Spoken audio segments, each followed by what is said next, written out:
அளவுக்கு ஒரு மொபைல் சர்வீஸ்னு வந்து யார் வந்தாலும் சரி, யார் வந்தாலும் ஒரு கான்ஃபிடென்ட்டோட வந்தாலே போதும். இல்லை நார்மலாக வந்தாலும் போகும்போது நல்ல ஒரு கான்ஃபிடென்ட்டோட போயிடலாம் சார். மொபைல் சர்வீஸுங்கிறது வந்து இப்போ எனக்கு தெரிஞ்சு வந்து இப்போ சாரோட வந்து ஒரு மைண்டு வந்து இவ்வளோ ஹெவியாக வந்து அவர் ஸ்டார்டிங்லேருந்து சொல்லியிருக்காரு, அவரோட நிலைமையை சொல்லியிருக்காரு. ஆனால் இவ்வளோ நிலைமையும் சொல்லியும் வந்து அவர்கிட்ட இருந்து என்ன கற்றுக்கிறதுன்னு சொல்கிறத விட அவர் வந்து எவ்வளோ டேலண்டாக இருக்கார், அந்த லெவலுக்கு நம்ம வர முடியுங்கிறது ஒரு நம்பிக்கை விட்டுது சார். ரெண்டாவது வந்து ஒரு ஓப்பனாக வந்து ஒரு ஃப்ரெண்ட்ஸ் சர்க்கிளில் வந்து சார் வந்து நம்மளுக்கு வந்து உதவி இருக்கார். அதுவே பெரிய விஷயம் சார். ஒரு சார் மாதிரி ஒரு பக்கத்தில் வந்தோன்னா ஒரு பதட்டங்கள் இல்லாமல் நல்லா ஒரு 2 நாளில் வந்து நம்மளுக்கு வந்து எப்படி சொல்கிறதுனா ஒரு எக்ஸ்பிளைன் பண்ணும்போது நம்மளுக்கு வந்து நல்ல ஒரு விரிவாக்கம் கிடச்சிருக்கு சார். எந்த ஒரு கொஸ்டின் கேட்டாலும் முடிஞ்ச அளவுக்கு வந்து அவங்க வந்து இந்த கோர்ஸில் சம்மந்தப்பட்ட எல்லா விஷயத்தையும் நம்மளுக்கு வந்து அட்வான்டேஜாகவே நம்மளுக்கு வந்து நம்மளுக்கு டவுட் வராட்டாலும் அவரே டவுட் என்ன இருக்குங்கிறத கேட்டு நம்மளுக்கு பண்ணி கொடுத்துருக்காரு சார். அது வரைக்கும் நம்மளுக்கு பெரிய பெஸ்ட்டே அதுதான் சார். சார் மொபைல் விஷயத்தில் வந்து ரீபால் பண்ணுறது வந்து எனக்கு வந்து ரொம்ப யூஸ்ஃபுல்லாக இருந்துச்சு சார். ப்ளஸ் வந்து ரீபால் வந்து இவ்வளோ சீக்கிரமாக பண்ண முடியும் அப்படிங்கிறது வந்து ஒரு மேக்ஸிமம் ஒரு யூடியூப்பில் பார்த்து சும்மா நார்மலாக பார்த்து இப்படி தூரத்தில் இருந்தே பார்த்து பண்ணதுனால இப்போ நம்மளாலையும் பண்ண முடியுங்கிறது நினைக்கும் போது ரொம்ப ரொம்ப வியப்பாகவும் இருக்குது. ரெண்டாவது ப்ளஸ் இன்னொன்று என்னென்னா இவ்வளோ சீக்கிரமாக நம்ம பண்ணி முடிக்கிறோங்கிறது அதுவே பெரிய விஷயமா இருக்குது சார். ஒரு 15 நாள் 20 நாள் ஆகும் ஒரு இதை பண்ணும்போது மற்றவங்க என்ன நிலமையில் வருவாங்கிறத விட நம்ம வந்து என்ன நிலமையில் நம்ம உள்ளே போகிறோங்கிறது ஒரு பாயிண்டில் இருந்துச்சு சார். ஆனால் மேக்ஸிமம் வந்து இப்போ எல்லோரும் வந்ததில் வந்து எல்லாத்துக்குமே வந்து மேக்ஸிமம் லாங்குவேஜ்லேருந்து எல்லாமே முழு சப்போர்ட் கிடச்சதுனால எல்லோரும் எங்களோட ஒரே ஃப்ரெண்ட்ஸாக இருக்கிறனாலையும் எங்களுக்கு வந்து ஒரு சின்ன விஷயங்கள் வந்து உதவுனதுனாலையும் மேக்ஸிமம் சாரோட ஒரு சின்ன ட்ரிக்கு மூலமாக வந்து நம்ம எவ்வளோ செகண்டில் எடுக்க முடியுங்கிறத நம்ம ஈஸியாக புரிஞ்சுக்கிடுச்சு. ரீபால் பண்ண விஷயத்தில் வந்து எவ்வளோ ட்ரிக்கில் ரீபால் பண்ணுறோம், நம்ம எவ்வளோ செகண்டில் நம்ம தூக்கி மறுபடியும் வைக்கிறோங்கிறது வரைக்கும் நம்மளுக்கு வந்து எந்த ஒரு டிஸ்டர்பன்ஸ் இல்லாமல் ஒரு டைம் நம்ம வச்சு பார்க்கும்போதே ஒரு டைம் ஐசி வச்சாலே நம்மளுக்கு முழு திருப்தி கிடச்சிருச்சு சார். நான் ஃபஸ்ட் டைம் வந்து உட்காரும்போது உங்களோட கேரக்டர் வந்து எனக்கு வந்து ஸ்டார்டிங் தெரியல சார். ஆனால் நீங்கள் வந்து உட்காந்து ஒரு பாயிண்ட் ஒன்று சொன்னீங்க. என்ன பாயிண்ட் சொன்னீங்கன்னா, நீங்கள் வந்து ஒவ்வொரு ஆளும் வந்து எதை கற்றுக்குறீங்களோ இல்லையோ ஃபஸ்ட்டு நீங்கள் கற்றுக்கிட்டால் மட்டும்தான் அடுத்த நெக்ஸ்ட் லெவலுக்கு நான் போவேன்னு சொன்னதுலேருந்து எனக்கு ஒரு பெரிய கான்ஃபிடென்ட் இருந்துச்சு சார்.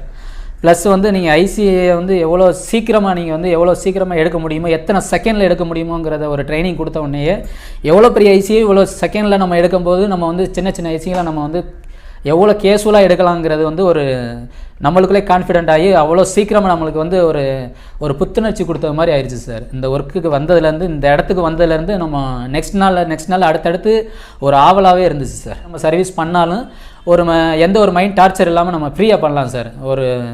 ஒரு மொபைல் யூஸ் பண்ணிகிட்டு இருக்க மொபைலே டெத் ஆச்சுனாலும் என்ன பண்ணலாங்கிறது நீங்கள் சின்ன ட்ரிக் மூலமாக சொல்லியிருக்கீங்க. அதனால் வந்து அதை பிளான் வந்து அந்த கரெக்டான டயத்தில் நம்ம போய் சேரணும், அது மட்டும்தான் சார் இருந்துச்சு. எனக்கு வந்து எப்படின்னா ஒரு 10 வருஷம் சென்றாலும் எத்தனை வருஷம் சென்றாலும் சர்வீஸ்மேன்னு நம்மளால் ப்ராப்பராக சொல்ல முடியல. அதனால் இந்த 5000 எனக்கு பெருசாக தெரியல சார். இப்போ எனக்கு வந்து கடை ஷாப்லேருந்து எனக்கு கேட்டுறாங்க, மற்றவங்களுக்குலாம் எப்படி கேட்டுறாங்கன்னு தெரில. நம்மளுக்கு வந்து கடை ஷாப்லேருந்து கேட்டபோது அவங்க வந்து எனக்கு வந்து என்ன வேணாலும் செய்கிறதுக்கு வந்து தயாராக இருக்காங்க. அதனால் வந்து எனக்கு அந்த 5000 பெருசாக தெரில. ரெண்டாவது பைசல் மூலமாக போகும்போது எனக்கு வந்து எந்த ஒரு இது இல்லை சார். ஏன்னா எனக்கு பைசல் வந்து இன்றைக்கி இல்லை, 2009 நம்மளுக்கு தெரியும். அதனால் அவர் மூலமாக வந்து எதையுமே நம்ம நெக்ஸ்ட் பண்ணுறதுனால வந்து ஒரு ட்ரெயினர்கிட்ட கூட்டிகிட்டு போகிறோம் அப்படி சொல்லும்போது வந்து பெனிஃபிட் இருக்கும். ரெண்டாவது உங்களோட சர்வீஸை வந்து அந்த சிஎம் சொல்லிட்டு அந்த அவர் வந்து சொன்னதுனால நம்மளுக்கு வந்து அந்த வீடியோ பார்த்ததுலேருந்து நான் ஒரு கான்ஃபிடென்ட் ஆகிட்டேன்.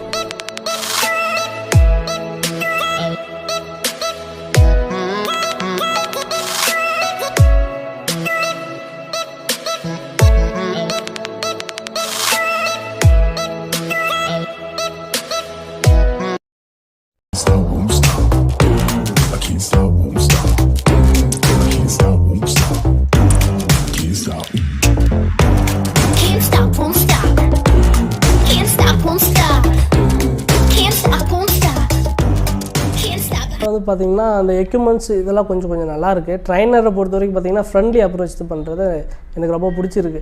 ஃபஸ்ட் நாள் அவர் சொன்ன மாதிரி தான், நீங்கள் வந்து எதாக இருந்தாலும் ஃப்ரெண்ட்ஸ் கிட்ட கேட்காதீங்க, என்கிட்ட டைரெக்டாக கேளுங்க. சார் அந்த ட்ரைனிங் செக்ஷனில் பார்த்திங்கன்னா இஎம்எம்சினால் நம்ம சிப்பை மட்டும் தான் ரிமூவ் பண்ணிட்டு நம்ம எல்லா வேலையும் செய்ய போகிறோம் அப்படின்னு நினச்சி வந்தால், ஆனால் இங்கே வந்து சாஃப்ட்வேர்ஸும் சொல்லி கொடுத்தீங்க. அது எனக்கு பிடிச்சிருந்தது. நான் இதுக்கு முன்னாடி அட்டன் பண்ண கிளாஸில் கொஞ்சம் தான் சாஃப்ட்வேர் கற்றுக் கொடுத்துருந்தாங்க. நான் எக்ஸப்ட் பண்ணதோட அதிகமாக தான் நீங்கள் கற்றுக் கொடுத்துருக்கீங்க. சாஃப்ட்வேரில் டேட்டா ரெக்கவரி பண்ணுறது இது எல்லாமே கொஞ்சம் நல்லாவே சொல்லி கொடுத்துருந்தீங்க. அப்புறம் நான் ஐசி தூக்குறது கொஞ்சம் நேரத்தில் எப்படி நம்ம எடுக்கிறது அப்படின்றத நீங்கள் சொல்லி கொடுத்துருந்தீங்க. நிறைய பால்ஸ் வந்து ரிமூவ் ஆகிடுது இல்லைங்களா, அதை பற்றி பிரச்சனையே இல்லை, நீங்கள் ஒன்றும் ஒரி பண்ணிக்காதீங்க அப்படின்றத சொல்லணும். அப்படின்னா நம்ம பெருசாக நினச்சிருக்கிற விஷயத்த இங்கே ஈஸியாக சொல்லி கொடுத்துருவீங்க சார். சார் மைக்ரோ ஜம்பிங் எனக்கு அடிக்கவே தெரியாது ஆக்சுவலாக. அதை வந்து நீங்கள் ஒரே நாளில் எனக்கு கற்றுக் கொடுத்துட்டீங்க. நான் ஃபஸ்ட்டு ஜம்ப்லேயே எனக்கு அடிக்கிறதுக்கு கற்றுக் கொடுத்துட்டீங்க. நான் எந்த அளவுக்கு எதை யூஸ் பண்ணணும் அப்படின்றத நீங்கள் சொல்லி கொடுத்துருக்கீங்க.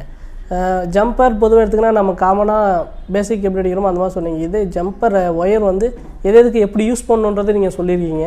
நிறைய ட்ரிக்ஸ் சொல்லியிருக்கீங்க. அதில் நிறைய 5000 ரூபா போடுறதுக்கு முன்னாடி நான் வந்து எங்கள் அண்ணாவை போட வேணாம், நம்ம நேரில் ஒரு டைம் போய் பார்த்துட்டு வந்துடலாம் அப்படின்னு நான் சொன்னேன். ஆனால் நான் சொல்லிவிட்டு வீட்டுக்கு சாப்பிட்டு வரத்துக்குள்ளே எங்கள் அண்ணா உங்களுக்கு 5000 ரூபா பே பண்ணிட்டார் உங்களுக்கு. நான் சொன்னேன் எதுக்கு பார்க்குறதுக்கு முன்னாடியே பே பண்ணனா அப்படின்னு சொன்னேன்.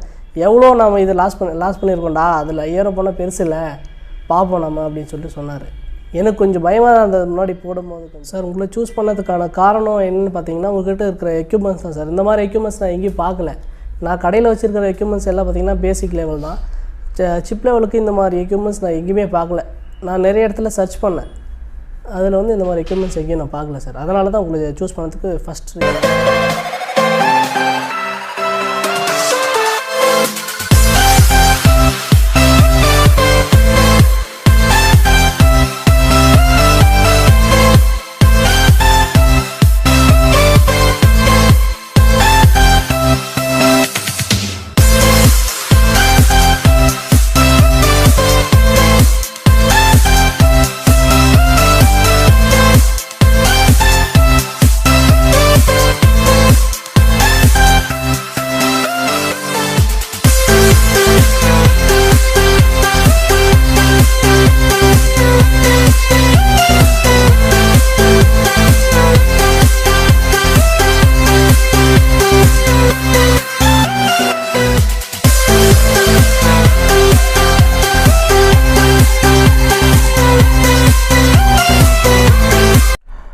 நியூட்ரான் எதுக்கு சூஸ் பண்ணனாங்க சார், இப்போ மற்ற இன்ஸ்டியூட்டை விட இங்கே இருக்கிற டூல்ஸ் வந்து ரொம்ப அட்வான்ஸ் மாடல் சார். ரெண்டாவது இப்போது அவங்க டெக்னிக்கலாக ஸ்ட்ராங்காக இருக்காங்களா என்னங்கிறது நம்ம பேசினோம்னா தெரியும். ஸோ அதனால் நான் நேரில் வந்து தான் நான் ப்ரீ புக் பண்ணேன். ஸோ நேரில் வந்து பார்த்து நான் சும்மா விசாரிச்சுட்டு போகலான்னு தான் வந்தேன். ஆனால் எனக்கு இந்த செட்டப்பும் சார் பேசின விதம், அந்த டெக்னிக்கல் ஸ்ட்ராங்காக இருக்கிறது எனக்கு ரொம்ப பிடிச்சிருந்துச்சி. ஸோ இந்த பிளேஸ் கரெக்டாக இருக்கும்னு சொல்லி நான் உடனே விசாரிக்க வந்தேன். ப்ரீ புக் பண்ணிவிட்டு நான் ஜாயின் பண்ணிட்டேன் சார். இப்போது ப்ரீ புக் பண்ணுறதுக்கு முன்னாடி சார் நான் ஆன்லைனில் பண்ணல. நான் ஏற்கனவே சில சென்டர்லாம் பார்த்து எனக்கு சாட்டிஸ்ஃபைடு இல்லாதனால நான் இங்கே டைரெக்டாக வந்து தான் நேரில் தான் பார்த்தேன். சார் எப்போ வேணாலும் வாங்க அப்படின்ட்டாங்க. ஸோ அதனால் நான் எனக்கு கன்வீனியன்ட்டான டைமில் வந்து பார்த்தேன். சாரோட பேசினோம், ஒரு ½ அன் ஹவருக்கு மேலே பேசினேன் சார்கிட்ட. ஸோ இங்கே இருந்த டூல்ஸு, சாரோட பேசின விதம், அவங்க ஸ்ட்ராங்காக சில விஷயங்கள் பேசுகிற விதத்தில் இருக்கும்ல, ஸோ அது எனக்கு ரொம்ப பிடிச்சிருந்துச்சு. ஸோ அதனால் நான் ஜாயின் பண்ணேன் சார். ப்ரீ புக் பண்ணுறதுக்கு முன்னாடி இப்போ பணம் கட்டுறப்போ வந்து ஒரு டென்ஷன் இருக்கும் ஆன்லைன் ட்ரான்சாக்ஷன் பண்ணுறவங்களுக்கு. அதுக்காக நேரில் வந்து பார்த்தேன். சில பேர் நேரில் வந்து பண்ணாலுமே கிளாஸ் எப்படி இருக்குன்ட்டு பயப்படுவாங்க. அந்த பயம் வந்து கிளாஸ் ஃபஸ்ட்டு ஒரு 1/4 மணி நேரம், ½ அன் ஹவர்லேயே அந்த பயம் கிளியர் ஆகிடும் சார். கிளாஸ் ஸ்டார்ட் ஆகுனா ஒரு 1/4 மணி நேரத்துலேயே அது கிளியர் ஆகிடும். கற்றுட்டேனாங்க சார். இப்போது எனக்கு வந்து மொபைல் பற்றி ஒன்றும் தெரியாதுங்க சார். அது ஒரு சர்வீஸ் எப்படி பார்க்கணும், அது என்னென்ன ப்ராப்ளம் வரும், அதை பற்றி எதுவுமே தெரியாது. இப்போது நான் இதுதான் ஜாயின் பண்ணுறதுக்கு முன்னாடி இருந்தது. இப்போ இந்த கோர்ஸ் வந்து முடித்ததுக்கப்புறம் இப்போ எனக்கு மொபைலில் என்ன ப்ராப்ளம் வந்தாலும் அதை நான் எந்த ஃபியர் இல்லாமல் ஃபேஸ் பண்ண முடியுங்க சார். அதை நான் அந்தளவுக்கு இங்கே ஸ்கில் டெவலப் பண்ணிடுறோம். இங்கே வந்து ஒரு தியரி மெத்தடாவோ இல்லை இப்போது சில சென்டர்லாம் பார்த்திங்கன்னா ஒரு போர்டு இந்த மாதிரி தான் வச்சுருப்பாங்க. ஆனால் வந்து எல்லோரும் அதையே தான் பண்ணணும். ஸோ டைம் போகும். அப்போ கற்றுக்கிட்டு ப்ராக்டிக்கல் நாலேஜ் இருக்காது. அவங்களுக்கு தியரியே ஒரு 50% தான் தெரியும். இங்கே வந்து அப்படி கிடையாதுங்க சார். ஒரு தியரி போணுச்சுன்னா அது ப்ராக்டிக்கலாக நாங்கள் கம்ப்ளீட் பண்ணால் தான் அடுத்த கிளாஸ்க்கே நம்ம போக முடியும். ஸோ அதனால் எங்களுக்கு நாங்கள் போய் வெளியில் ட்ரெயின் பண்ணணும் அப்படிங்கிற ஒரு பயம் கிடையாது. இங்கேயே ட்ரெயின் ஆகிடுறோம். ஸோ ப்ராக்டிக்கல் நாலேஜ் இருக்கிறதுனால எந்த செட்டாக இருந்தாலும் ஃபேஸ் பண்ணிடலாம் சார். ட்ரைனிங் மெத்தட் பார்த்திங்கன்னா உங்களுக்கு சொன்ன மாதிரி ப்ராக்டிக்கல் ப்ளஸ் தியரி தான் சார். ட்ரெயினர் பற்றி சொல்லணும்னா இப்போது டெக்னிக்கலாக ஸ்ட்ராங்காக இருக்கிறவங்களுக்கு பிஸ்னஸ் பண்ண தெரியாது சார். சக்ஸஸ்ஃபுல்லாக பண்ண தெரியாது. ரொம்ப டெக்னிக்கலாக ஸ்ட்ராங்காக இருப்பாங்க, ஆனால் நல்லா சம்பாரித்து சக்ஸஸ்ஃபுல்லாக பிஸ்னஸ் பண்ண தெரியாது. சக்ஸஸ்ஃபுல்லாக பிஸ்னஸ் பண்ணிகிட்டு இருக்கிறவங்களுக்கு டெக்னிக்கல் ஸ்ட்ராங் இருக்காது. ஒரு மார்க்கெட் சேஞ்ச் ஆகும்போது அவங்களால சக்ஸஸாக பண்ண முடியாது. ஆனால் எனக்கு தெரிஞ்சு நான் இந்த ஃபீல்டில் பார்த்ததில் ரெண்டுமே சேர்ந்து பேலன்ஸ்டாக இருக்கிற ஆள் வந்து கண்டிப்பாக பிரபாத் சார் தான். இப்போது நியூட்ரான் பற்றி சிங்கிளாக சொல்லணுவாங்க சார். இப்போது உங்கள் மொபைல் பிஸ்னஸை நீங்கள் ஸ்மார்ட்டாகவும் அதே டைமில் சக்ஸஸ்ஃபுல்லாகவும் ஒரு சிஸ்டமேட்டிக்காகவும் பண்ணணும்னா ஜாயின் த நியூட்ரான்.